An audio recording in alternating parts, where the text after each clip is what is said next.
Okay. Welcome. Welcome to this Canadian Association of the Club of Rome Zoom presentation. Today, we are privileged to have Eric Usher, head of the UN Environment Program Finance Initiative, as our speaker. He poses the title of his talk as a question: is responsible banking an oxymoron? Trillions of dollars are needed each year to achieve the objectives of the Paris Agreement and the Sustainable Development Goals. Much of this must come from financial and capital markets. To this end, under Eric's leadership since 2015, the UNEP Finance Initiative team has been bringing the UN together with banks, insurers, and asset managers from around the globe to accelerate the transition of finance and the global economy to net zero emissions by 2050. A couple of weeks ago, the leadership of Eric's organization, in forming the Net Zero Banking Alliance, was publicly recognized by Mark Carney in the lead up to President Biden's climate summit. Prior to heading the UNEP Finance Initiative, Eric had over 20 years of experience in the low carbon sectors, spanning technology commercialization in Canada, solar rural electrification in Morocco, and financial sector development across emerging markets. Our Ottawa-based listeners may be interested to know that Eric was born and raised here. After graduating from Nepean High School, my own alma mater several decades earlier, he earned a degree in electrical engineering at Queen's University and an MBA from INSEAD in Fontainebleau, France. Eric is addressing us today from his home in Stockholm. Eric, the floor is yours. Great. Thanks very much, Rick. Thanks, Art, and pleasure to be with you virtually today, this evening. So I'm going to take the time to, talk a little bit about what the UN has been doing with the finance sector, but more broadly, I think, try to pose, inform and impose perspectives, let's say, on the role of the finance community, particularly banking, and I think a little bit how they're caught a little bit in between, very high expectations from different actors, including from civil society, and increasingly from regulators, and the fact that they are the financiers to the economy, and in many cases that economy is still not very green and needs to change. And the question is, I guess, will they be actors for change, that leaning in, or will they be pulled through this process as reluctant followers? I'm going to start with a little bit of framing. Rick mentioned the Biden summit just days ago, and actually John Kerry, who is the Biden's climate czar, he summed it up in a press conference, one aspect of that, which helps frame this talk. Oops, something's going, okay. Excuse me, that's not what I want to do, to learn. Stop share, and then in the world in the course of the last months. First question out of people's mouths was, what's your NDC going to be? What are you guys going to do? You've destroyed your credibility, you left the Paris Agreement. How can we trust you? What's going to happen in the next 4 years? And to which there is a very, very powerful answer, which is no politician, I think, could change what is now happening globally in the marketplace. And that is part of the message of what's happened here today and in the last few days. You've had, yesterday we announced the Net Zero Bank Alliance. We announced the Glasgow Financial Alliance for Net Zero.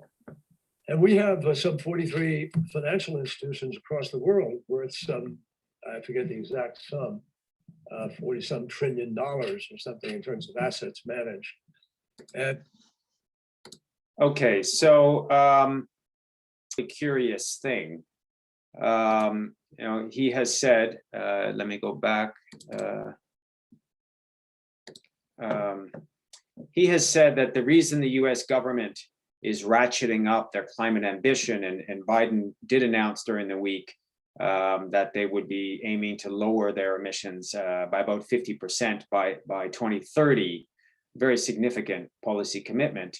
But Kerry's basically saying, well, we didn't have a choice because the markets are out in front on this and we're essentially following them, which is an interesting perspective. And this sort of defines a lot of, within the UNEP Finance Initiative, our work is around how do we get the financial markets engaging, usually voluntarily, on moving forward into addressing these challenges, climate, other sustainable development challenges, in a way that has an important link to the public sector. So we get this signaling between public and private, and essentially a ratcheting up together.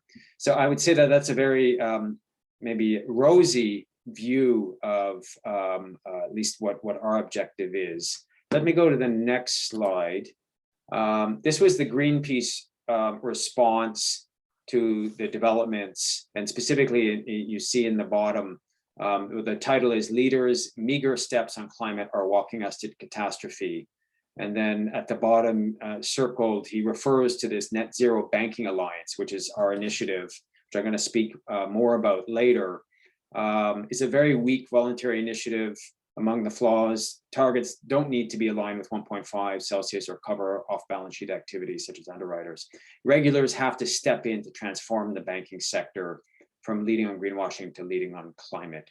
So that kind of takes the opposite view, which is more or less saying, if we're going to get this right, regulators are going to have to force the financial community, the private sector, to decarbonize, which sort of, I would say, is at odds with Kerry's view. I'll give a little, even a similar message that I think you may have seen about 2 months back, which is a report from a group of NGOs, Sierra Club and others. And the report is actually bottom right, and what we see here is the coverage from The Guardian. There was a lot of coverage about this report. It was quite sensational, and basically making the point that since the Paris Agreement was signed, the world's largest banks have continued to be financing fossil fuel development to the order of about $4 trillion US, nearly, over a 5-year period. So really painting, once again, a pretty negative, bleak picture on whether the banking sector really is stepping up or getting serious about addressing the climate challenge. So these are two polar views, and my discussion is going to try to give you information and views, and I would hope we can then lead to a discussion about maybe not which view is correct, but how do we find the middle point, which maybe takes in and acknowledges, I would say, the two perspectives into something that is most potentially realistic. Before I go into that, thank you very much, Rick, for the very gracious introduction. I thought I would give a couple slides on my personal history, built out a little bit from what Rick, you've said. I'm not a banker originally by training. I actually started in the energy sector. And I started in university at Queen's University with a group of engineering students, and we built a solar car, and we competed in what's called the World Solar Challenge, which is a race that's been going on since the 1986 with the first one. We were in the second one in 1990, which is across Australia, across the outback from Darwin to Adelaide, 3,000 kilometers. Here's our car from Queen's University. Interesting engineering challenge. It's actually a good way to get to see the outback. And I very specifically remember at 14 kilometers an hour. So you really have lots of time to have a good look, at least in our car. Over the years, the speeds increased significantly of these solar vehicles. Essentially, you have to use the energy you can collect with an 8-meter space of panels. And the speeds increased very quickly to the point that, unfortunately, they surpassed the speed limit quite quickly on the highways, and they had to make adjustments. And this shows sort of an example of technology innovation in practice. After doing that, I ended up at Queen's University in a research lab working on solar development, and then later with Natural Resources Canada at a research center in Varennes, Quebec, working on renewable energy development, particularly solar. We were designing some of the first building integrated solar systems, including in the north. I mean, in Iqaluit, actually up on Ellesmere Island at the research station that had an interesting solar system with a tracking. You might know that, you know, that tracks the sun, and up there for a summertime station, the tracker would just go in circles. So 24 hours a day, it was following the sun. Very, very efficient panels, at least in the summer period when the research center is used. So I was up in the north in the cold. Then I joined a company, went back to the sun, and in Morocco, which was one of these early companies which were doing solar rural electrification. Pretty low tech, with first installation of solar panels. As I think you might know, the actual technology hasn't changed that much in the years since, although the efficiency and the cost performance has improved considerably. So you had small stations that were charging batteries. On the top right, you see an interesting image which shows a villager going home with traditional means of transport. And if you can recognize what they're carrying, it's the new form of communications, which is satellite dishes. They would install a satellite dish, which of course was powered by solar. So a funny contrast of old and new. The bottom right would show, you know, the ideal objective is in a village, you know, every household has a panel on the roof to provide power a bunch of lights and a small television. So after, and actually I was just looking through my slides and I thought this was kind of nice. It shows how innovation isn't only in the human species. Here you have the argon tree in southern Morocco, where the goats have learned in their evolution how to climb trees to be able to get at the juicy argan fruit. Adapting to new conditions and figuring out how to innovate is not something that it's only we who can do. After working in Morocco, I then did my MBA and then joined the UN Environment Program, working on renewable energy development and specifically on financing. Before I got to that, I worked on this funny new technology, which is called solar chimneys, which was a bit of a quirky thing, which was being developed 25 years ago. I mention it actually because at the time we actually had to hire some engineering expertise to help with the assessment of it. I actually hired someone named Steve Carpenter, who headed a company, Intermodal in Ottawa, and who is a relative of Rick's. And he came actually to Paris and helped develop the assessment of this technology. The technology is quite simple. It's like a greenhouse with lots of glass. The sun heats the air underneath. Hot air rises, so it goes up to the chimney. The chimney has some vertical wind turbines in it. That chimney was meant to be 1 kilometer high, so it would have been quite a structure.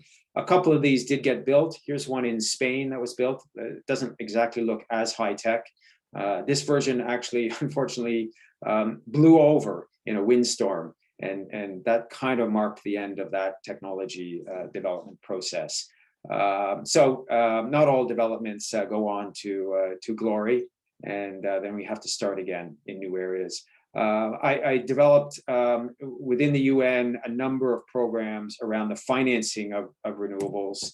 This is one recent one that operates today, which is financing renewable developments in sub-Saharan Africa.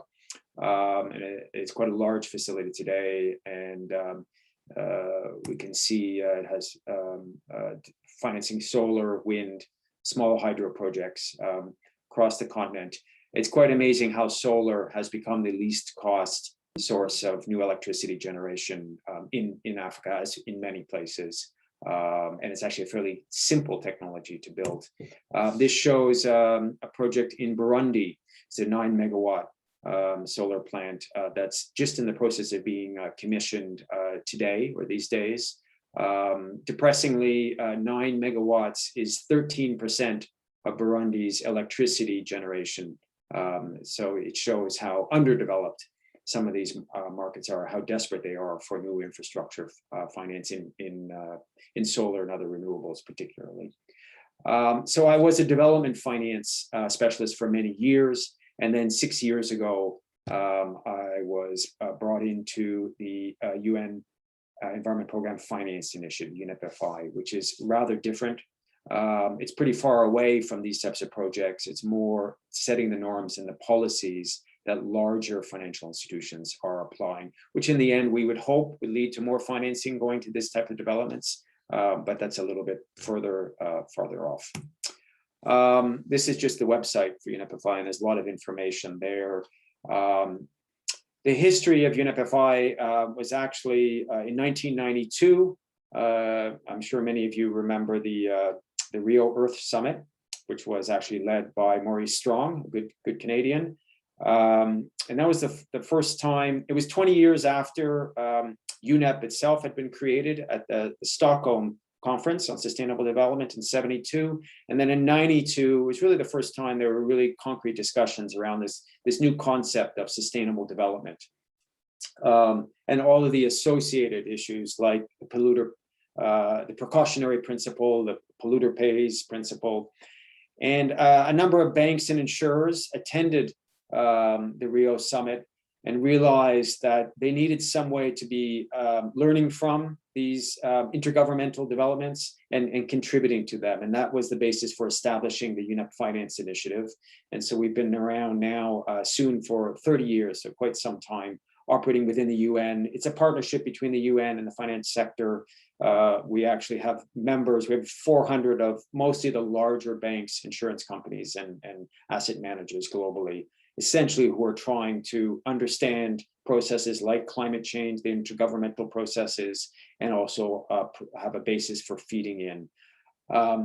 The developments have really led to the establishment of the main frameworks within the finance industry for what is essentially responsible conduct. So for investors, insurers, and now banks. And I'll speak about some of those in a little bit more detail. Very simplistically put, the efforts of the UN are, to try to get the financial sector, as we can say, at the service of people and planet. And it breaks down into 3 areas, roughly. This is very simplified, but basically the first area is around how does a bank or an investor do a sustainability risks identification related principally to the transaction, the financing they provide, and how do they disclose on those risks. The second area, which is newer, is the notion of impact and essentially understanding what your financing is being used for and being able to measure and aggregate that impact. And then the third area, which is very recent, really it's in the last 2 or 3 years, and I'm going to talk mostly about today, is the notion of once you can identify the risks across the portfolio, once you start to understand the impacts of everything that you finance in terms of the number of jobs you're creating, the amount of clean infrastructure you're financing, the amount of or the approach of different social indicators. Once you can do all that, then it starts to raise the discussion of how aligned are you in your business, your portfolio, everything that you finance, how aligned is that with different societal needs? Once again, climate is the one that's probably the easiest to think of, and I'm going to talk about that. But of course, there are other societal needs as well. I want to put forward 2 concepts, which I'll refer to through the discussion, which are very key to understanding a financier's role in this way. One is the notion of materiality. And that's based around the notion of you have the firm, but the firm doesn't operate in a vacuum. The firm is located within society, which here is representative as people and planet. And the firm's activities can be affected by risks for what's going on in this society. So for instance, if we have climate change, rising temperatures, what sort of risks does that pose to the firm's activity, the value of the firm? And today, the way they are regulated, they need to be documenting and disclosing all financially material risks that impose on a firm's operations. However, there is another set of material issues, which what we call environmental social materiality or impact, which is what does the firm do that might have an impact on the people and planet. So in this instance, if the firm is a fossil fuel based operation, let's say a mine or a electricity generation company, and it emits fossil fuels, carbon, that has a negative impact on the people planet. And increasingly, the expectation is that firms should also be tracking that form of materiality. Now, there are obviously a lot of differences across regions. Within the European Union, the expectation, and things are moving very quickly, is that all firms should be reporting or disclosing what they call double materiality, which means both the risks on the right and the impacts on the left in this image. The US and I think Canada, and I'm not an expert in the Canadian jurisdiction, a little bit more, the focus has always been on the right, on the financially material risks. But we start to, and even Mark Carney will speak to this, the World Economic Forum coined term of dynamic materiality, which essentially says those on the left, over time, if you don't pay attention to them, they can come back and bite you on the right. And so the example would be, if you're that fossil fuel burning firm, today you don't have to pay to emit CO2, but down the road, once there's a price on carbon, that then becomes a material financial risk to the operation. And so therefore there is a responsibility essentially to be paying attention to both forms of materiality. I want to go to a different key concept, which is the one of time horizons, which is very key to these actors we're talking about. So let me give some examples. Let's take the Ontario Teachers Pension Plan, which is well known globally as a leader investor in infrastructure. When they invest in a bridge or a road, it's a long-term investment, 30 years or more. And therefore, that time frame means that physical climate change obviously is a key concern to them and definitely needs to factor into their decision making. Meanwhile, Bank of Montreal, these are just examples. However, Bank of Montreal might provide corporate financing, so a loan to Bombardier, a big Canadian industrial firm. Typically, the time frame is 3 to 5 years for that type of financing. And so physical climate change may not be within scope for them so much for that type of financing, although certainly a policy change could change Bombardier's business quickly, and so they have to pay some attention to it. Third example would be Royal Bank of Canada. They had they stood out a little bit. They were the only Canadian bank to be involved in the underwriting what was initially an IPO of Saudi Aramco, which is the world's largest oil company. Later, it became a different type of capital markets offering. But that transaction would have had them involved in taking a risk for just a couple of days to weeks. It's a very short-term exposure. So the reality is the risks for them actually don't relate to policy change or physical climate change. Probably reputation risk is the only thing that could have driven them to say, maybe we shouldn't do that deal. Then, of course, we have high-frequency trading. And I'm not going to talk about that so much today. And I think many of you probably have heard, and it's a very complicated area, but their exposure is in the form of nanoseconds. And therefore, a lot of the concepts we talk about actually is irrelevant to them in terms of the risks they take. But getting the time horizon right has a big impact on how relevant climate issues or other sustainability issues are to the financial actor. This next example, Eric, I had a paper route, my first job when I was, 8, 9 years old. I had some money coming in, so I opened a bank account. Today, several decades later, I still have that account. In the same way, when we get a home mortgage, we don't change mortgage providers very often. It can 20, 30 years. And I put that there to show for a bank, although when a bank deals with a Bombardier, the financing is fairly short term, or with a capital market transaction, like Saudi Aramco IPO, it's very, very short. a lot of the value of banks is in the customer relationships they have. It's quite sticky. We don't change banks very often in the retail level personally. And therefore, this factors into how a bank can react, because if they want to decarbonize, for instance, the mortgage portfolio that they have, and we're going to talk about that later a bit more, it's not that easy to all of a sudden reduce it by 30%, or like Biden has said, 50% by 2030, because that would mean essentially probably having to get rid of half of your clients. And you don't get that clients back that easily. You can't get them to do change quickly. And so there are very many dynamics within a bank in terms of how quickly can we move to take an action, maybe to align with some societal challenge.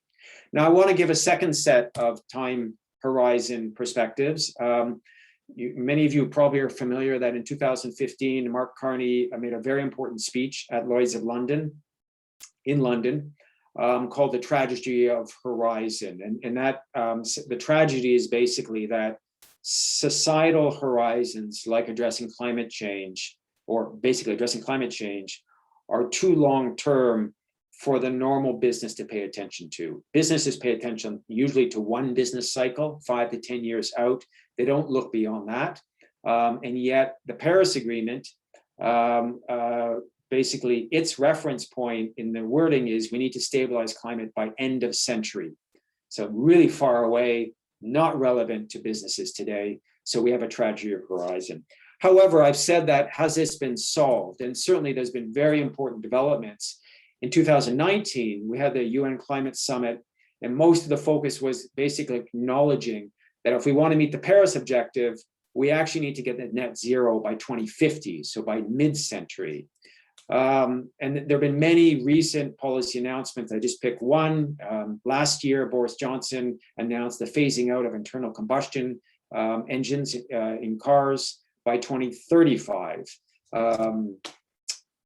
Justin Trudeau announced 40 to 45% emissions reductions by 2030. Now, I'm putting this up here to show that when we had the tragedy of horizon, the problem was the private sector was not motivated because climate change was way off in the future. And now what's happened, this doesn't mention all the actual climate physical impacts, the fires in California and Australia, and the droughts and the floods, but the policy change in itself has moved forward into the business cycle. And so all of a sudden, the financial sector and other in the private sector realize that, wow, this isn't something for tomorrow. This is something that we need to act on today. So these are two concepts that weigh into the discussions with the financial sector in terms of when and how they need to be taking action. I'm going to review now a short history of responsible banking. Going back in time quite considerably, but coming forward quite quickly after that. We would typically say that responsible banking got started back in the 16th century in Italy, when you had private lenders and loan sharks who were charging ridiculous rates, and so the Catholic Church stepped in to set clear rules from which ethical guidelines were developed to essentially to prevent usury and money lending at really unreasonable rates.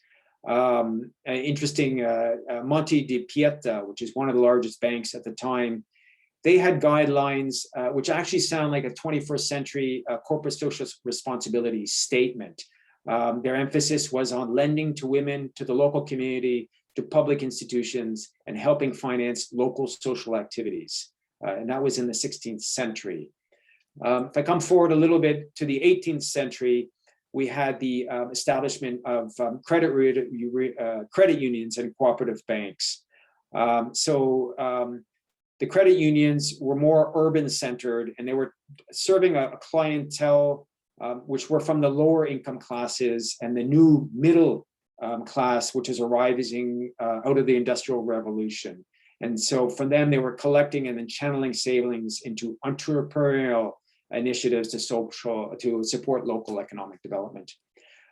Cooperative banks were more rural and aimed at addressing or fighting this usury and to enable savings and loans. And a good example was in 1900 in Quebec, we had the establishment by Alphonse Desjardins of Banque Desjardins Group, which is one of the largest cooperative banks today in the world.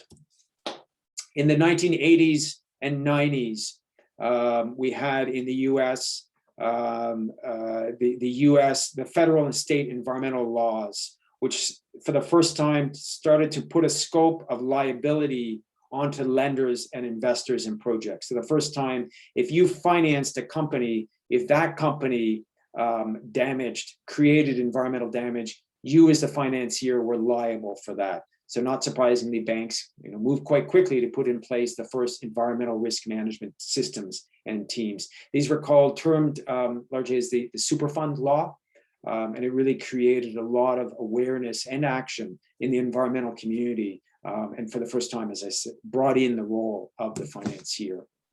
As I already mentioned, in 1992, the UNEP FI initiative was established. The first time really the UN started to have formal engagement with the finance sector.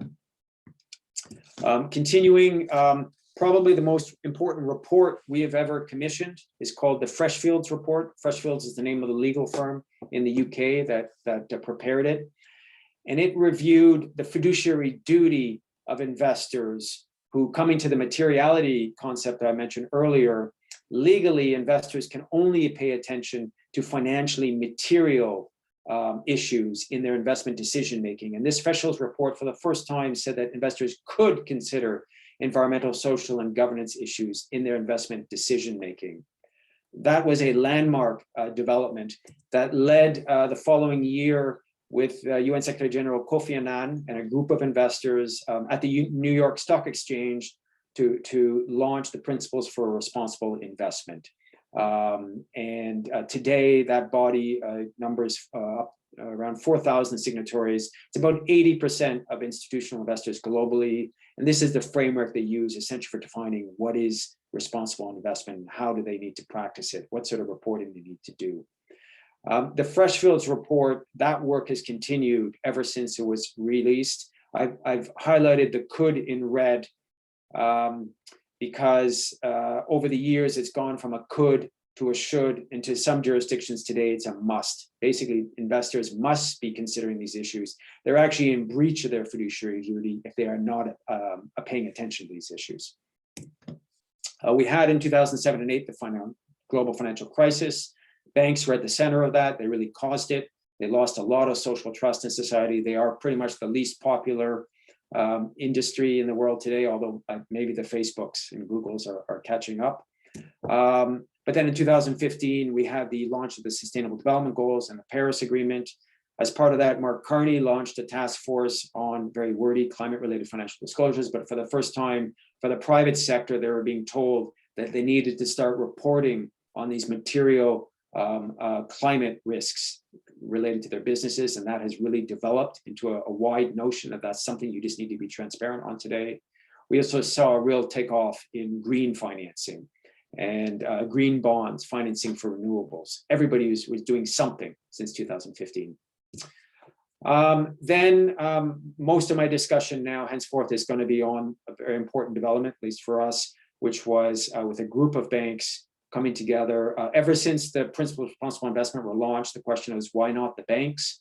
We had a similar framework launched with insurers in 2012, but the banks were always hesitant. But basically by 2018, they realized that they couldn't put off coming up with such a normative framework, and they launched them in 2019. At the same time, the UN, as I mentioned earlier, had a summit where they really focused on the notion of net zero. And just last week or in recent days, the launch of the Net Zero Banking Alliance. So I mentioned early on these three developments, and we've seen an evolution over time, which initially was sustainability issues like climate were principally seen as a risk for the financial sector that they needed to start tracking, then eventually become an issue of impact. So it's basically green finance, green bonds, which are creating a positive impact, the opportunity to do a lot of financial innovations for good. And then finally, most recently, really just in the past 2 years, we've really got an emphasis on alignment.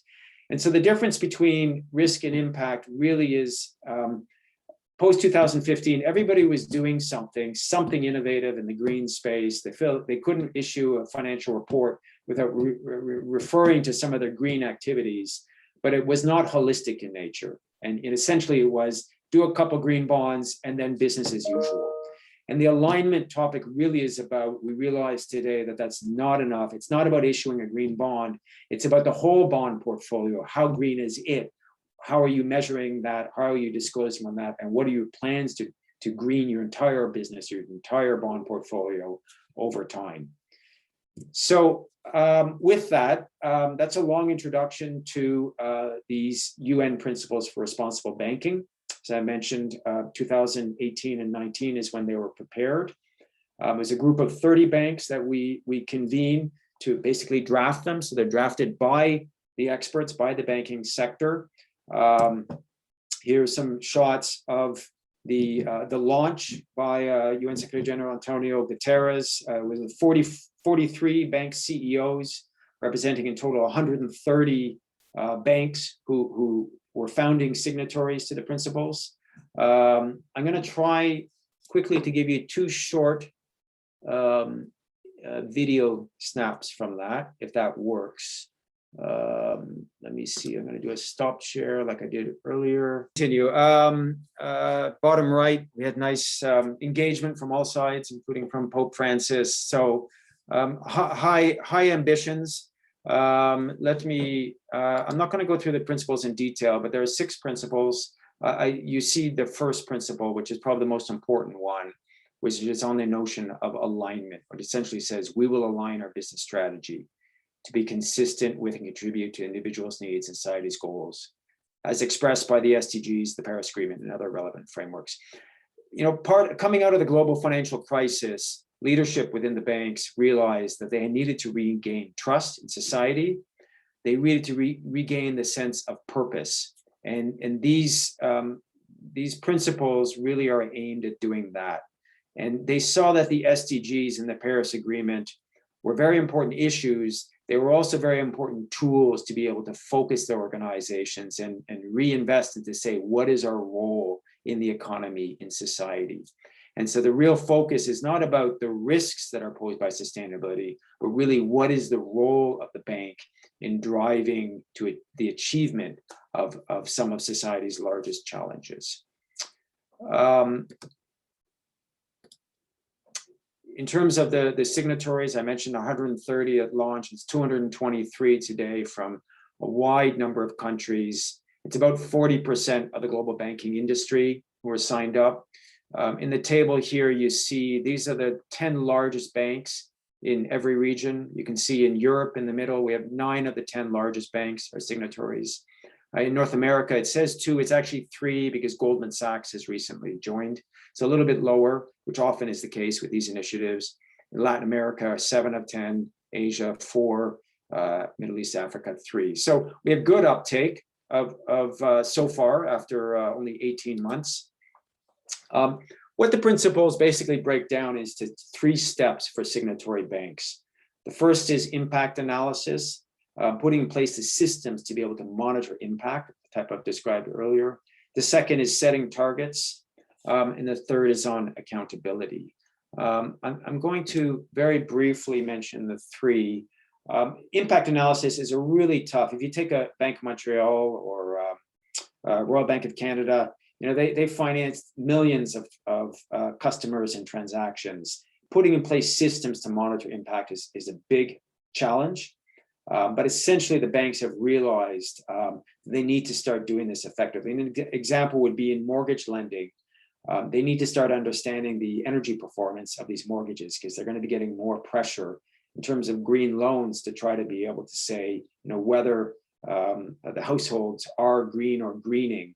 You have the green bond markets, which are actually interested in buying securitized mortgage portfolios. So essentially who would buy the mortgages from a Royal Bank of Canada. But if Royal Bank of Canada isn't able to track how green that mortgage portfolio is, they can't sell it to the bond markets. So the first step is putting in place the systems to monitor impact across lines of business. The second step, once that's in place, is to start at any one time setting business targets for how you make improvements in these impact areas. So once again, climate change, and we're going to talk more about that, but also other sustainable development goals, things like gender equality, biodiversity preservation, resource efficiency, and more. So this is really the crux of the principles, and it shifts once again sustainability from saying, oh, these are risks we need to stay away from, but more putting in place the systems to say, okay, how can we drive our business towards delivering and essentially generating new opportunity associated with society's challenges. And then the third is on reporting and accountability, which certainly is important to maintain the integrity, credibility of this sort of program. There are two things very important. One is they need to do their own reporting. Second, they need to get reporting assured, which basically means you need the big five accounting firms typically to come in and do an assurance. So essentially assess whether what you're reporting as a bank is actually credible. So it puts a lot more pressure on them to make sure their reporting is top notch. And the third one, which isn't mentioned here, but is relevant to the NGO discussion, is there's actually a civil society advisory body. So a group of NGOs like WWF and others are providing feedback to the banks essentially to help them try to put in place credible approaches to some of the issues like climate change. So now the last part of my discussion will be on a specific initiative under the PRB, which is Net Zero Banking Alliance, which we mentioned right at the beginning. So essentially, this is target setting for addressing climate change, and essentially the target being, how do we get to net zero emissions by 2050 or earlier? Now, this is what was just launched at the Biden summit. It was sometime in development and put a lot of pressure on the banks, and I'll explain why in a little bit. In the end, it ended up being quite a significant group of banks. We actually, a week before, we didn't even know how many would actually sign on because they had to go through their approvals, their boards and their CEOs. And there are a lot of issues they need to weigh before they sign up to such a program. But in the end, it includes many of the largest banks in the world, including like HSBC, Citi, Morgan Stanley, Deutsche Bank, and more. A little bit let down, I would say personally, that there aren't more Canadian banks than Citi. Very respectable bank on the West Coast, not the largest, but very credible. We are in discussions with the big Canadian Bay Street banks. I am expecting some of them to join, but they weren't quite ready. I think one thing you would know very well, Canadian banks do have a big issue, which is resource-based economy. Typical Bay Street banks, 50% of their balance sheets, so of the financing they provide, is to the fossil fuel industry. And so if they look at the banking principles and this type of initiative, they say, wow, how can we actually start to talk about climate when it's such a big part of our issue, of our business today? The Net Zero Banking Alliance, it's composed of framework documents. There's two documents. There's a commitment statement, which is signed by the bank's CEO. And that commits the bank to, one, transition their businesses and the emissions that they create to align with pathways to net zero by 2050 or sooner. But much more importantly, because we're hearing a lot of these commitments from governments, but also from companies these days, it's not what you do in 2050. That's actually something when you're probably passing it on to the next generation. It's near term. And these banks, the focus here is 2030. They need to, within 18 months of today, they need to issue targets first on the most intensive GHG sectors, and then in another 18 months on all of their major sectors related to climate emissions, carbon emissions. They need to annually publish essentially their carbon footprint in line with best practice and start to disclose their progress against what has to be reviewed at the board, their transition strategy. And this last point, take a robust approach to offsets. Offsets is something like where you buy carbon credits or forest credits and the like. They're quite controversial today. They certainly play an important role, but what has been controversial is some companies who basically say, we can continue business as usual because we're just going to buy a bunch of offsets to offset what we do. And essentially the view here is, no, you shouldn't be doing that. There are some industries like aviation, where there's a view that it might actually be hard to get them to actual zero by 2050. So maybe you need to offset some of those emissions, but in other industries, it feels no, we should be able to get there without the need of offsets. The second framing document for this initiative is what's called the Guidelines for Climate Target Setting. Anyone who criticizes the initiative, and lots of those have, the first response is read the guidelines. The devil is in the detail, and it's quite specific on what the banks need to do. They need to set long-term and intermediate targets, as I mentioned. They need to establish clear baselines, and all of this needs to be based on established, credible, science-based methodologies coming from the IPCC or other credible institutions. And then finally, they need to be regularly reviewing these targets and ensuring that they're consistent with climate science. And to explain essentially how that works, if you use the IPCC, they have different scenarios, P1, P2, P3, and each scenario sort of shows a different set of developments. The P4 scenario assumes that not much happens early, and therefore a lot of negative emission technologies will be needed very late. And basically, these guidelines say you can't rely on that. Essentially, you need to start reducing emissions soon. And if you apply the IPCC 1, 2, or 3 scenarios, it means by 2030, you need to reduce emissions across your business or across your portfolio between 16 and 29%. Sorry, that's in 2025. It's more in 2030. So there's quite significant reductions soon. So just, I'm almost finished, and then I hope we can move to a discussion. These are some of the concerns that NGOs, I mentioned Greenpeace, and there are certainly many others, when this was launched. These are some of the main concern areas and the response to them. Okay, so the initiative is silent on phase out of fossil fuels. And it's true that the initiative does not state a moratorium today on fossil fuels, but basically it requires them to set targets that are in line with 1.5 degree scenarios that do not rely on negative emission technologies. When you apply that, it basically says you have to stop financing fossil fuels very, very soon. You can't stick to those scenarios in continuing to finance business as usual. The second concern was that they take too long to set their targets and deliver results. The reality is this is not easy business for the banks. Essentially, you're asking them to completely retool, to change their business model. And therefore, as I mentioned earlier, home mortgages, some of those portfolios are very, very hard to create change quickly. It's quite different than divestment campaigns, where if you're owning shares, you can sell them overnight.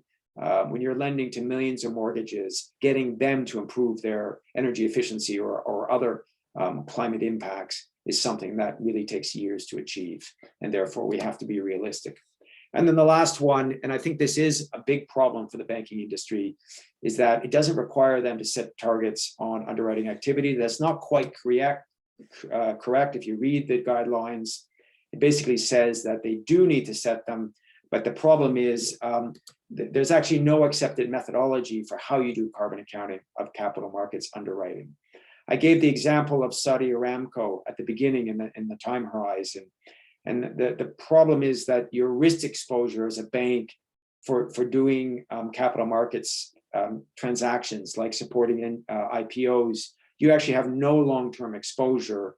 And therefore, the normal risk reason for not doing this business any longer doesn't hold. It's really only reputation risk, which is only certainly part of the impetus.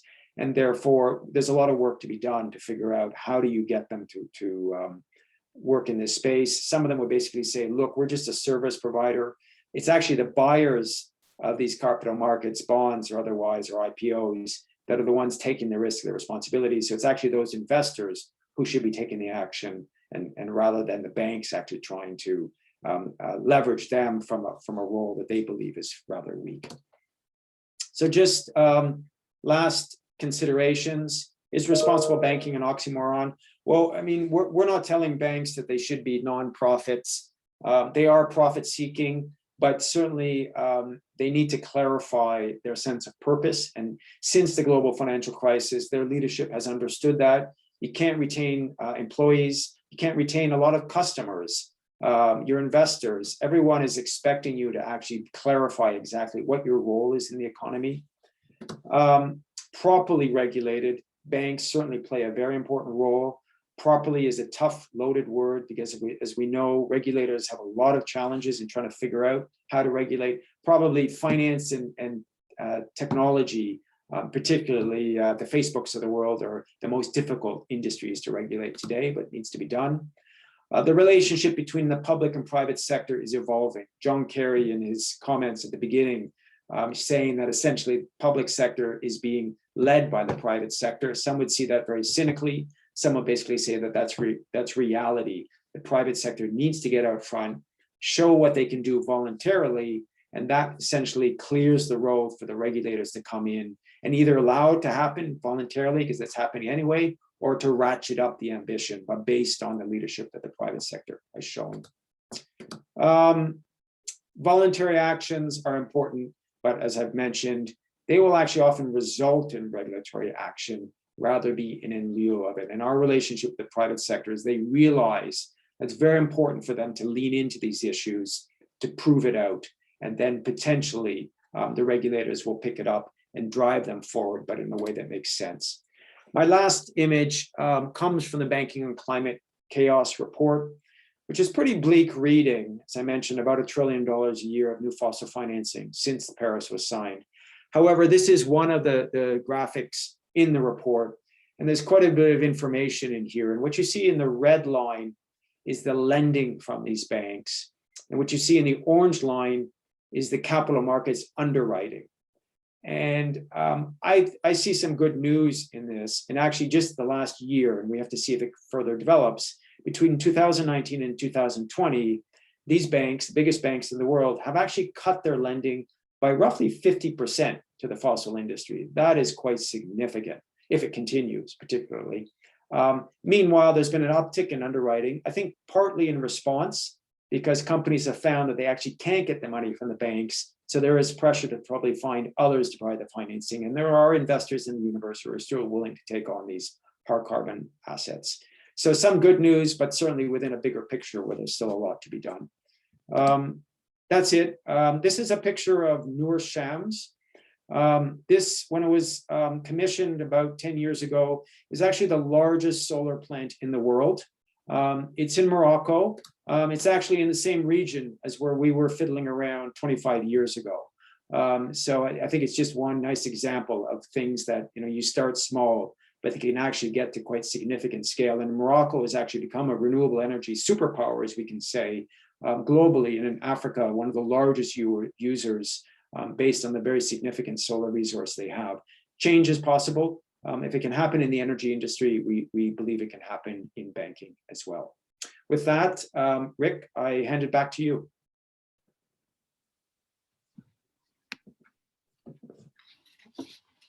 Thank you. Thank you very much, Eric. This is the period where we open up to questions from the audience. And I already have 3 questions and some comments as well. I think I'll exercise my privilege as the sponsor to ask a first question. And it has to do with something you just touched on towards the end, Eric, which is underwriting, the capital markets underwriting. Showing that curve indicates to me that while the lending is dropping, the underwriting amount is increasing. And I realize that there are difficulties working with the banks on this, but I'm wondering if you have any hunches about methods that may one day, sooner rather than later, be regarded as effective. Yeah. I mean, you know, in our work, because most of our programs are voluntary engagement in the finance industry, we would simplistically break it out into leaders, mainstream, and the laggards. And if you can think of, let's take oil discovery. You can get a Shell or BP to you can get an investor to divest from a Shell or BP.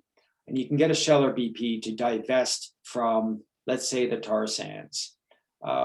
However, if that resource is still economically viable to extract, there probably is going to be some company that will dig it up and emit that carbon. And therefore, our work is more with leaders and through these frameworks shifting the mainstream. But the laggards, the problem is they are there, and the finance industry on a voluntary basis cannot cap the wealth.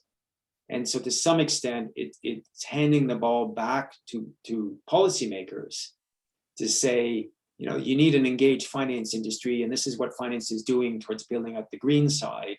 But that doesn't mean you can't figure out how to make oil extraction non-economic, whether it's a price on carbon, whether it's, you know, you close off Alaska and places to development. I think answering your question on underwriting in the capital markets, so helping companies issue, let's say, bonds. In the end, the banks, obviously, you can try to scare them away, and this is what NGOs are doing, saying you shouldn't be helping a Saudi Aramco.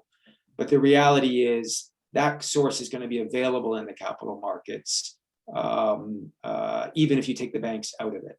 And so I think the main response would be, okay, sure, there are some things the banks can do, leveraging on reputation risk, but you really need to go at it properly within the other capital markets actors, principally the investors, and try to get them to not pay attention and divest. And we do that with the largest leaders and mainstream of investors, but you're still going to have some laggards. And, you know, frankly, one of the group of laggards in the capital markets today are sovereign funds, which is a little bit strange, but the commercial financial institutions have realized that there are too many risks to finance fossil assets today. They don't do it. And this is what we see in Alberta. You actually don't see, I think, mostly much new financing coming in from commercial actors. But that doesn't stop states. And I don't know the situation in Canada. But what I do know is globally, you have some very large sovereign wealth funds in the Middle East, in Norway, which interestingly are not nearly as green as their governments, at least in Norway, purport to be. There's a disconnect. And one of the most important announcements from the Biden summit actually came from Korea, who, because until recently, China, Korea, and Japan were the largest financier of fossil fuels globally, principally through public finance, including through their sovereign funds. At the Biden summit, Korea announced that they were basically a moratorium. They would no longer finance fossil fuel developments outside Korea or in Korea. We're expecting Japan to follow. We're hoping that China will do the same. That will have a very important impact. And so to your long-winded answer to your question, we need to get all actors stepping up. Banks are one of them, but there are other parts of the financial system we need to ratchet as well. And at the end of the day, governments will need to take actions putting a price on carbon, and otherwise it's not possible to think that the financial sector is the solution to addressing climate. Obviously, it has to be this dance, public and private, that moves together. One of the views on Paris on why it was successful, there are many reasons, but one of the ones was the financial sector was sending a lot of positive messages going into Paris, including through the likes of Mark Carney and others, basically saying it is time to solve this, put in place an agreement. And very importantly, as we know, governments, the day after they signed up to Paris, their biggest fear was they would get home to newspaper headlines saying they signed up to a job killer.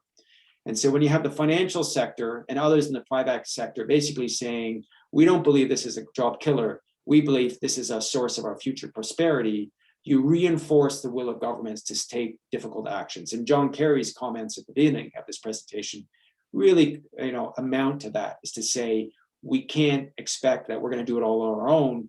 The private sector is going to give us incentives and signaling, and we're going to get there together. Thank you, Eric.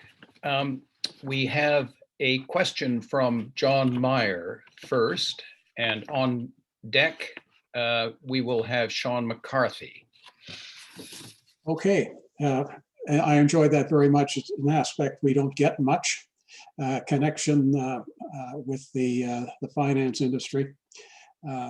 What you mentioned about Canadian banks being perhaps in an exposed position to carbon, it makes it difficult for them. And I would say they've got the resource industry, but they also finance huge amounts of mortgages, which are used to build houses on farmland.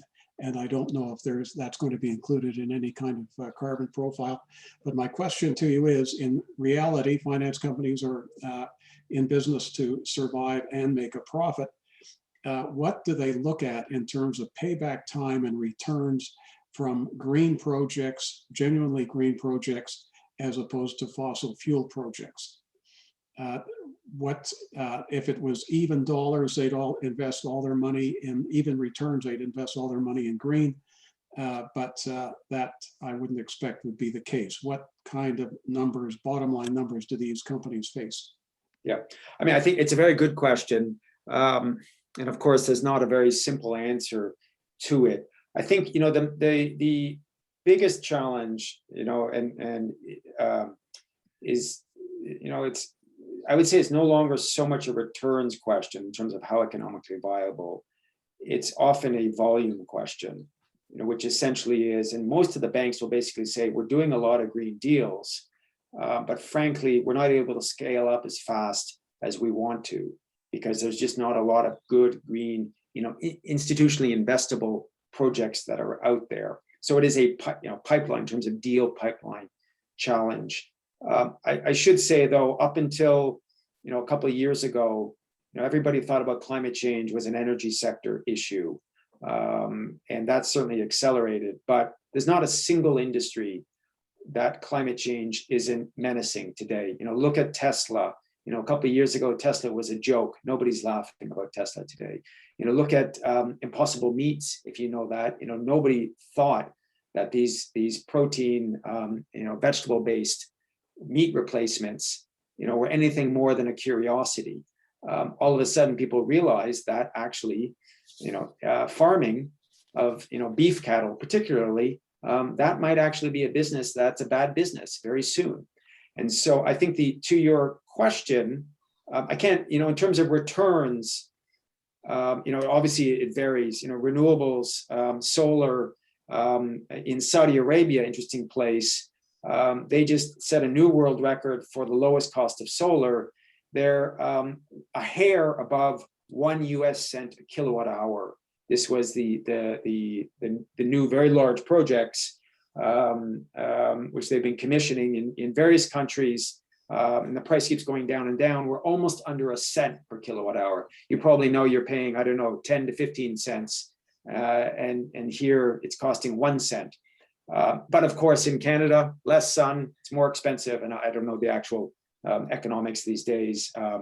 So it really depends on industry, but I think the short answer is what has woken them up is that every industry is being turned upside down.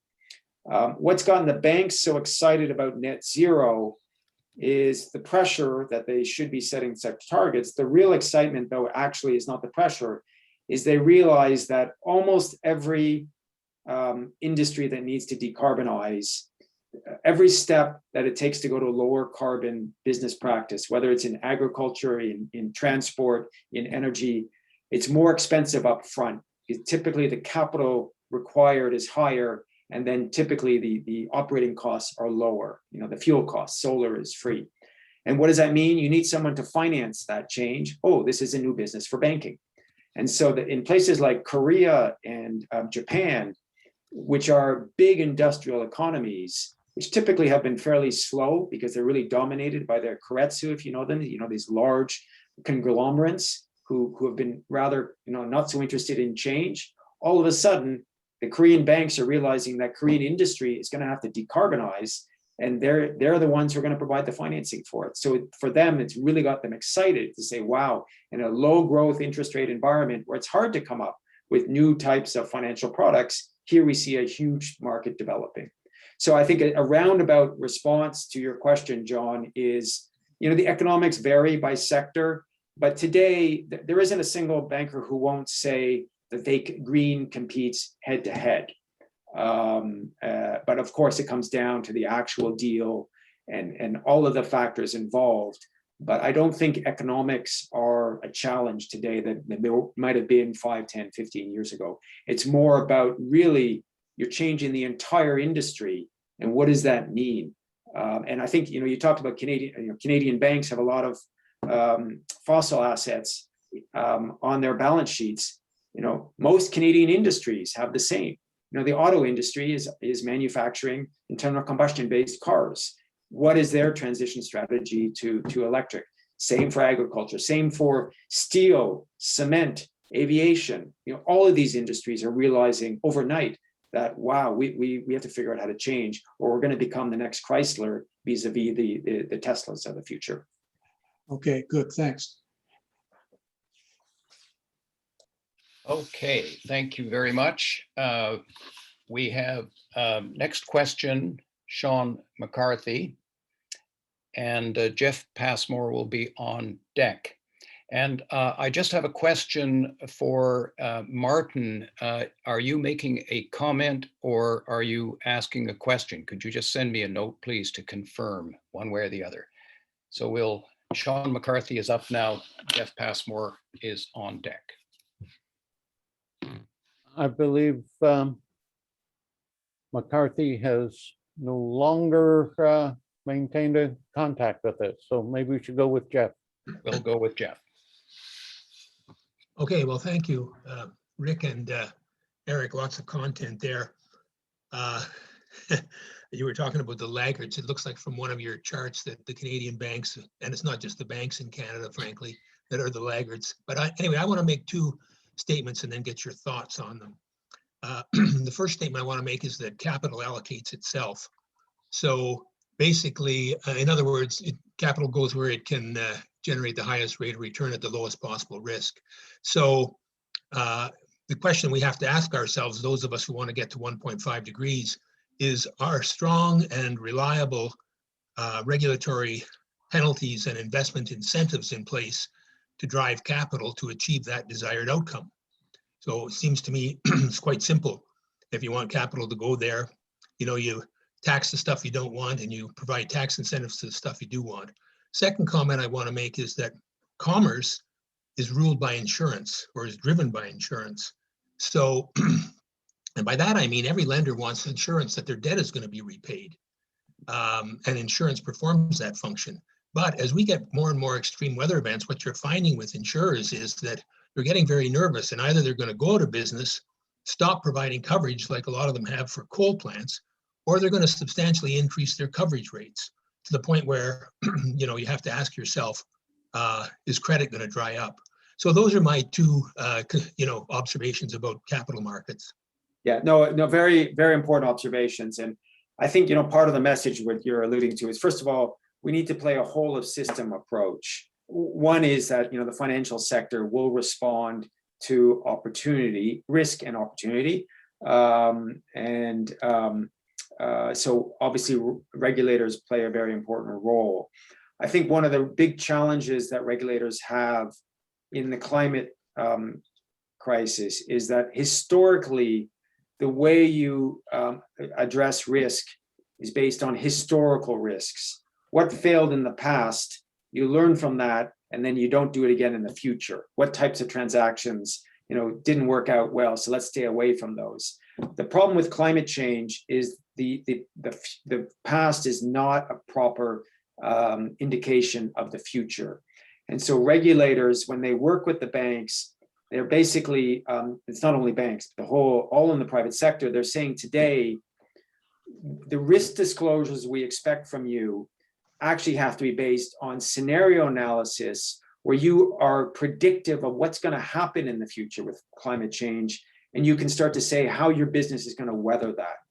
And so some, skeptics or challengers will basically say, you want us to do crystal ball gazing. You want to tell, as a bank, you want us to say which industries are going to sail, which ones are going to sink based on climate change. We don't know how to do that. And so essentially you have this relationship between regulators and banks to say, well, we need to put in place systems to do scenario analysis. Increasingly, the regulators will start to specify. So the Bank of Canada will start to get more clear on how you do that. But the problem is it takes a lot of iteration, innovation, development to actually figure out how to do that. It also means for you to be predictive, you need to know, I talked about impact for a bank, its customers. You need to know a lot more information on your customers. For instance, you finance a manufacturing company, you need to start understanding where their plants are, which ones are actually at risk of drought or floods or rising temperatures. So the physical aspects of understanding your clients, it goes much further than where we are today. So there's a lot of need to step up. And I think this notion of, and I think what the financial sector understands is they can't sit back and wait for the regulators to tell them how they do it, because if they do, the regulators will probably tell them to do something that they're not very happy about. What they should do is lean in. And essentially, I mean, I'm a little bit selling our approach, which is voluntarily you should start to do it. By that, you inform the regulators how you believe it should be done, and then they'll learn from that, and probably they'll build on it. And we're in this, in terms of climate disclosures, we're in this period now where it started voluntarily. Mark Carney got the ball going. And now in some places like New Zealand and UK and elsewhere, and I think in Canada, you're starting to regulate how you disclose on climate risks. So the regulator has come in, but based on the leadership from the private sector rather than the other way around. I think the last topic, which you also raised around insurers, this is the whole of system approach. And I like to give the example of pirate fishing. You have fishing fleets who are using, bottom trawlers, doing stuff that, is terrible for the environment. Fish stocks are plunging. And one of the problems is we often talk about investors with divestment and having pressure on bad actors. The reality is fishing fleets don't typically have pension funds as their backer. So there are certain environmental issues where activist investors aren't able to pursue their environmental objectives. However, to run a fishing fleet, you need insurance. So whereas investors might not be able to play a role on that issue, insurers can come in, and this is what they've done actually. They've started to say, we will no longer insure fishing fleets who show up on these, you have these lists of essentially those who are practicing different forms of pirate fisheries. So you have, one part of the financial sector isn't able to have leverage, but another part is. And certainly on climate, we're really seeing that today. A company who's going down the drain, essentially is heading towards bankruptcy. They no longer pay attention to their investors, particularly their equity investors, because there's not much value left in the company, but it can continue to operate. Likewise, well, in that situation, the banker is actually much more influential than the investor. And therefore, we think of a lot of coal mining facilities, which are functionally bankrupt. So investors have no influence on them, but banks and insurers can. So in many different instances, you have different actors who can play different roles. And hopefully, if you get alignment, you can start to address these issues. It's interesting that Munich Re, one of the world's largest reinsurance companies, has diversified its portfolio over the last few years into photovoltaics and bioenergy for the sole purpose of reducing their risk and exposure. Yeah, and the big insurers, Allianz, particularly the Europeans, AXA, Munich Re, they're leaders. They, as you know, they have more information, more knowledge about climate change than almost anybody. And therefore it puts them in a strong position to invest in the alternatives. And they are acting very much on both the investment, because they're big investors, but also on the insurance side. Allianz just yesterday put out a new coal policy, and it is industry leading. Basically, they're really, for them, this is a finished business. It's just how quickly they can unwind. There were references to the Canadian banks and insurers. I would not put them at the front of the pack. They are engaged. We have very good discussions with them. They are our members. They just haven't signed up to these initiatives yet because of the fossil fuel exposure. But it's going to happen. They know it has to happen, and it's just a question of how you can unwind, I would say, in a responsible, measured way. Thank you. Thank you, Eric. Raymond Lurie, you're up next, and I'm just going to review the questions lying ahead. If Art says we have time, we have a question from Martin, Robert Hoffman, John Stone, Peter Menke, and also John Meyer has one again.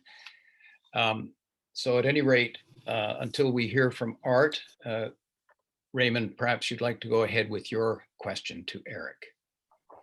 Okay, thanks, Rick. So Eric, as you've alluded to, there's been a massive meltdown in the valuation of coal companies in the US in particular over the last few years.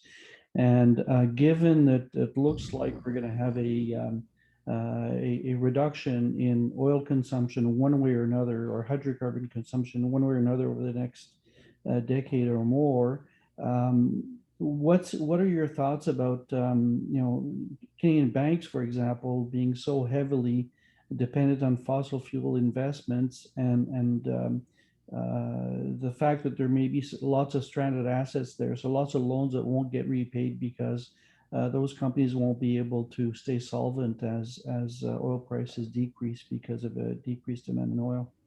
Yeah, no, this is obviously a big issue, and for Alberta, for Canada, it's not only the banks, it's obviously the economies, and the jobs involved. I think as Saudi Aramco, coming back to Saudi Arabia, their position is we have the lowest cost oil. So even with declining demand, we're still going to be able to sell our stuff. Whereas higher cost, particularly oil sands, it's already out of the market. Although I guess markets come back a little bit now, but I think, and as what we are already hearing, and I'm not an expert in this, but accessing financing has gotten a lot harder and a lot more expensive for these businesses in Canada and Alberta and the like. So that's in terms of, I think, the new development. There will be very little new development unless, once again, government comes in, as has been happening now and then to prop it up. But I think the question you're posing is more about ongoing, businesses that have been financed. They have an ownership or they have loans to, and essentially the question is how quickly will those be unwound? Coal is in OECD and the Western markets, coal is finished. And I don't think there's any question that there's not much business to be done there. The only worry is that when these companies go bankrupt, they go to Chapter 11 and they continue to operate. And they don't actually need that much financing. So the question is, what will shut them down? You had an interesting precedent in Germany.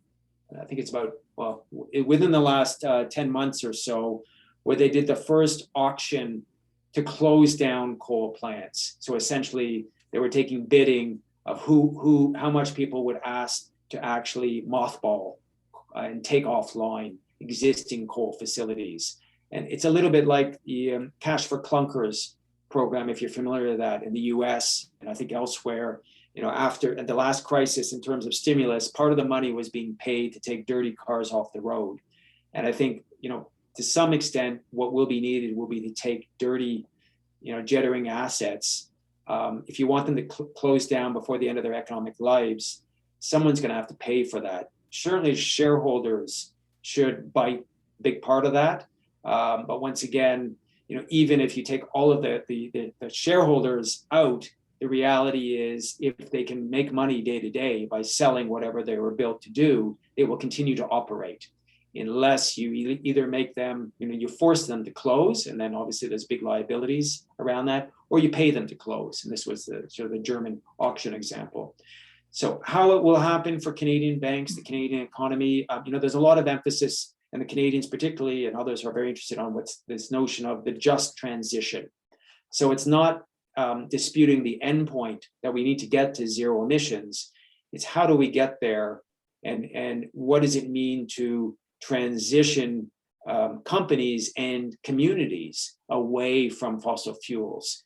How much resources, how much should be taken up by the private sector, by the owners or the providers, in terms of the haircut that the banks should be taking on the value of their loans? How much should that go to the state? And it's an open issue. banks, they essentially for them, it's not, and Mark Carney himself says, it's not like you have green and brown. You actually have 50 shades of green. And essentially, as we work the economy and companies through the transition, we shouldn't only work on trying to find the next Tesla. And we shouldn't only work on essentially the financing renewables or the Teslas and shutting down coal is the easy part. And we've mostly won those battles. But the real battle is everything else in between, which is the rest of the industrial economy. How do we shift it in a way that is, just in terms of the jobs that are going to be lost, and sort of manageable both by the public and private sectors. Thanks.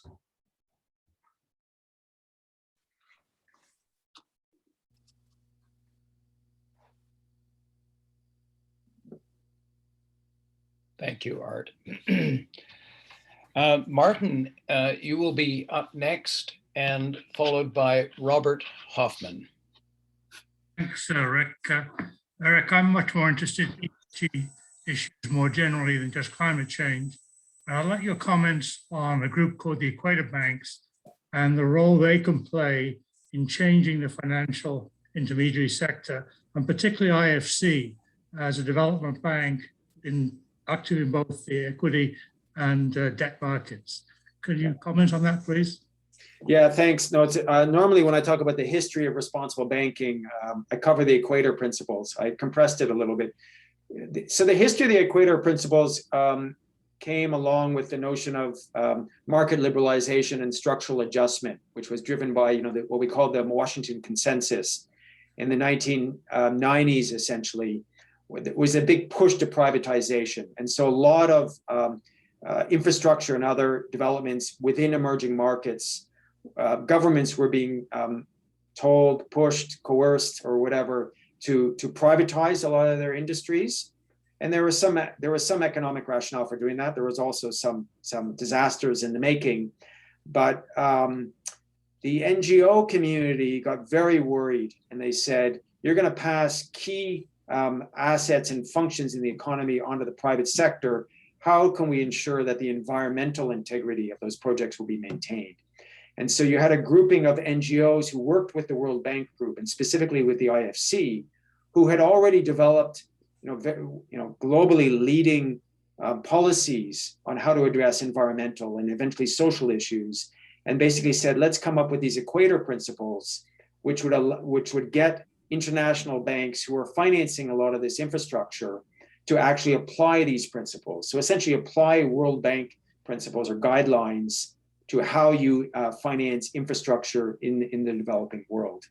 And this has grown over time. It was had a very important impact, particularly in the early development of the environmental risk management phase. Where we've grown from today is that that applies to international project finance, which is off-balance sheet finance, a very sophisticated form of financing, which was for a lot of very high-profile infrastructure projects. It's actually not a large part of the global financing universe. It's just a couple percent, but it was really the very exposed projects. So it was very important that they addressed that. What's evolved over time is, and the main reason for the establishment of the Principles of Responsible Banking is because before the PRB, you have very good guidance on transactions and how do you ensure that specific transactions are environmentally or socially sound. And the Equator is one of the best examples of that. The problem was you didn't have any set of principles or guidance for the organization. And so to give you, I like to talk about my CEO description. If the times I get to ride an elevator with the CEO of a major investment firm like a BlackRock, and I have my elevator question. I say, what is your approach to sustainability? Typically, he'll actually say, we're signatories to the PRI, Principles of Responsible Investment. If I ride the elevator with the CEO of Citi or Bank of America or Royal Bank of Canada, and I give the same question, they might say we're actually signatories to the Equator Principles because they're familiar with that. That's how they address environmental issues. If I follow up with the investor CEO and I say, do you know what the principles are? he will actually usually know there are 6 PRI principles, and he knows what they are because they're written to him as a leader of an organization. And they're a structure which says, how do I, as a leader, integrate these issues into my organization? So they're very top-down, high level.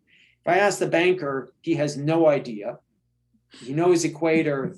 The reason he has no idea is because the Equator principles in the most recent, they're in the 4th edition today, it's 17 pages long, which means it's not written for a CEO, it's written for the environmental specialist to basically instruct him how he should be doing due diligence on potential financing for a project. And that essentially tells you the difference of, up until recently, there's been a lot of technical advice. The problem is the high level framing of how a bank approaches these issues. It was lacking something that was really speaks to the CEO or the leadership of the organization. That's what the PRRB is drafted as, similarly to the PRI.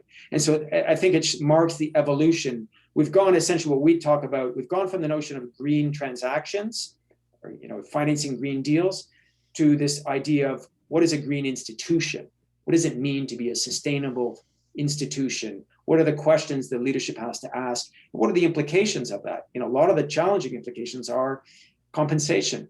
How are employees incentivized to actually deliver on this? Should we, and we start to see actually CDPQ, the Quebec Pension Fund, they're a world leader in this space. One of the things they've done is, their investment managers, one of the targets they have is they're paid based on delivering on climate objectives. Now, they were one of the first, they put it in place a couple of years ago. We're starting to see others to pick that up. Those are decisions that the compensation committee of the board of the organization needs to take. It's not something that the environmental department drives. So it shows how the topic is really scaled up, become much more relevant to the organization rather than the department which deals with these issues, which previously had been the case. Thanks, Eric.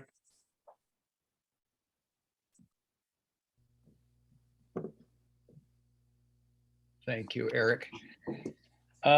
We have Robert Hoffman with the next question, and John Stone, you're on deck. Thank you, and thank you, Eric, for your presentation. Most enlightening. We're all familiar with Einstein's quotation that you can't solve a problem from within the system that generated the problem in the first place.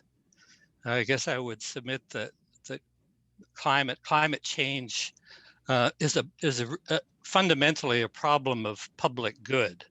The atmosphere is a global commons. It's a problem what the economists call involves externalities.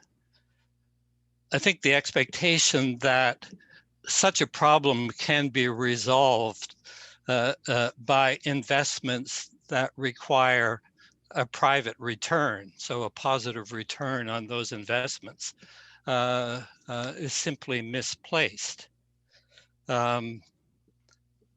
Should not these kinds of investments be made by the public as opposed to private financial organizations that demand a return on their investments? Should governments withdraw the permission that has been given to commercial banks to create money, and maybe governments should exercise their capacity to create money and make those investments directly? In short, this comes to modern monetary. What do you think about that? Yeah, good. Yeah, I mean, a number of questions in there.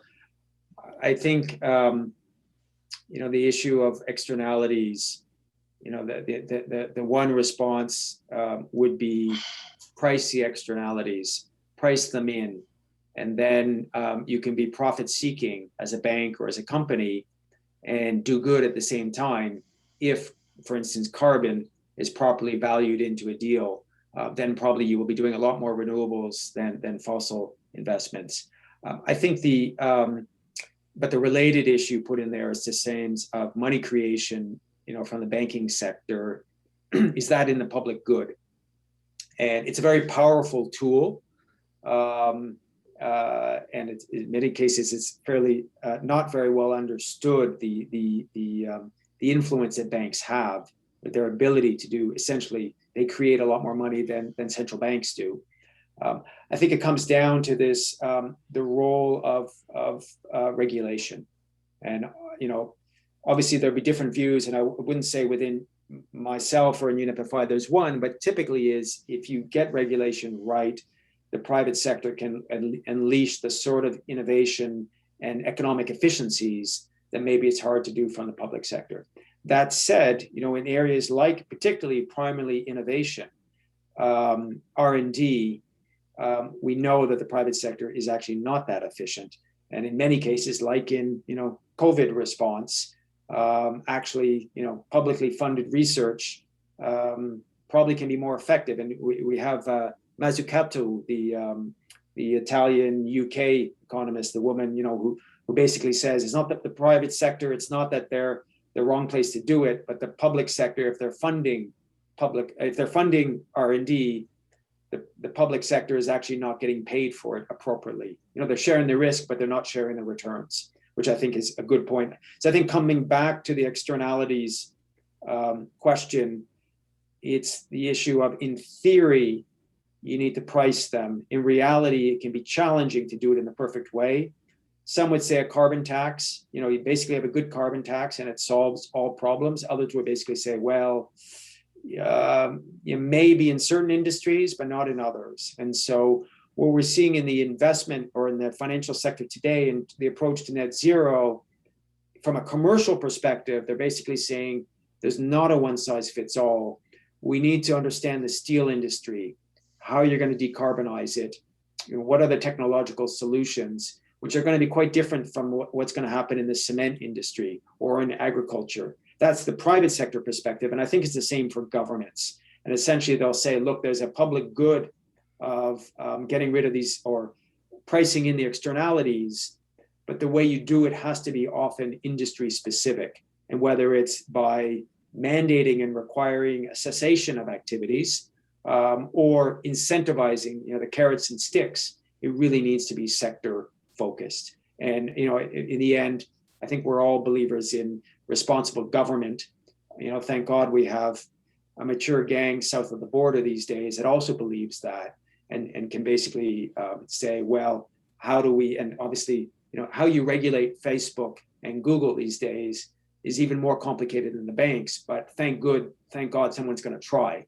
Because, in terms of civil liberties and the like, I don't like being followed around by Google. And I don't know how to stop it, but I hope the regulators can figure that out. And roughly, I would say it's the same for the relationship with regulators and banks. Thank you, Eric. We have John Stone on next, and my instruction now is to end this formal session after John Stone's question, but of course we will be open afterwards for less formal discussion. So John, please do go ahead with your question. Thank you. And thank you, Eric. You've clarified a lot of things for which somebody like myself, trained as a scientist, have found in the past very foreign. My question has to do with adaptation to climate change.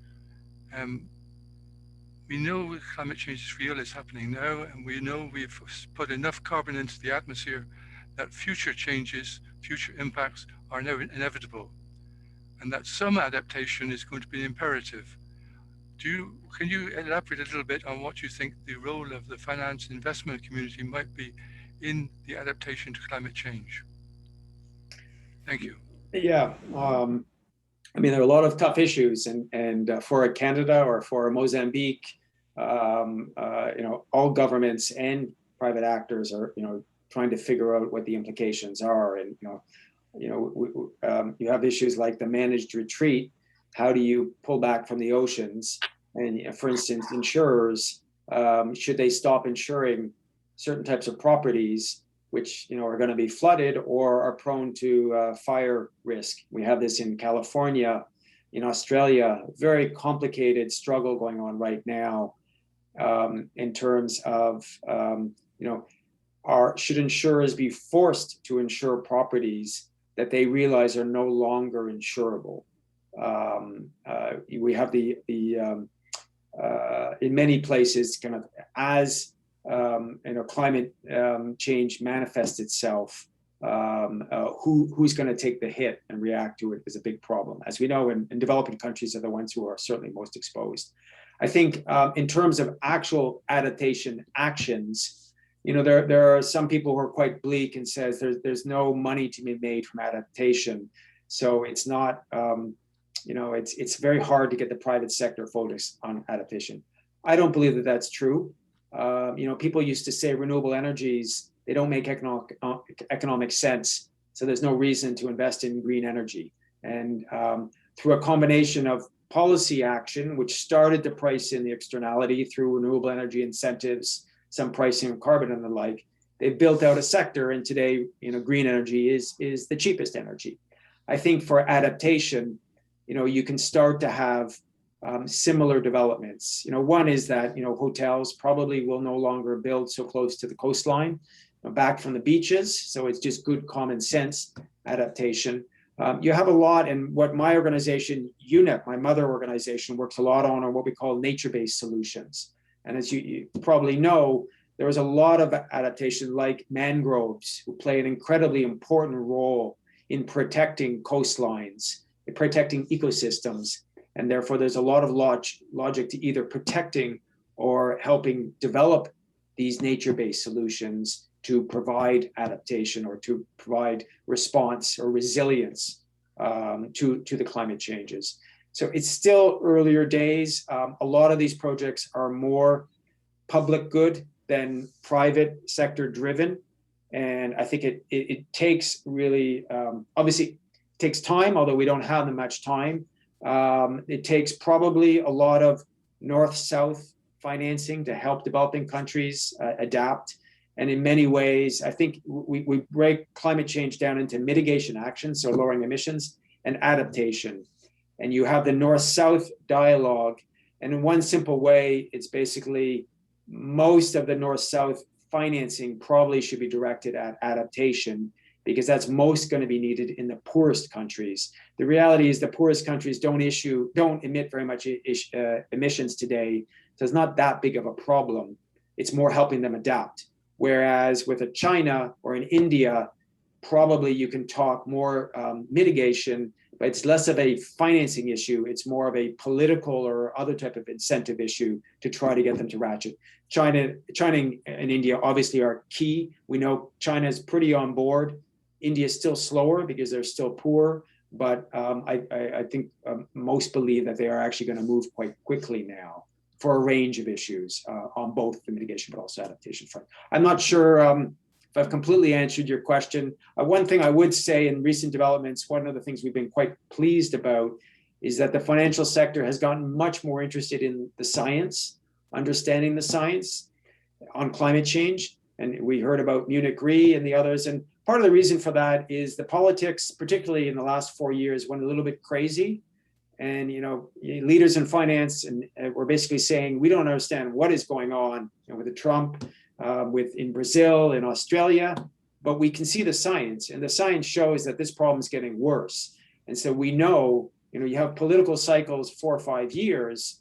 We know that even if this government doesn't address it, the problem is going to be worse next time and worse the time after. So we know there's going to be a policy response based on the science.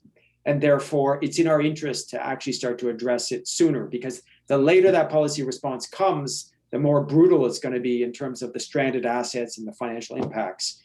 So I think the reliance of the financial sector on the scientific community is, at least what I've seen, it's more today than it's ever been in the past. All of a sudden, they've realized that, wow, this is a really important tool. It's actually much more reliable than understanding policy the view of politicians, which frankly are, turning with the wind, and we can't rely our futures on them.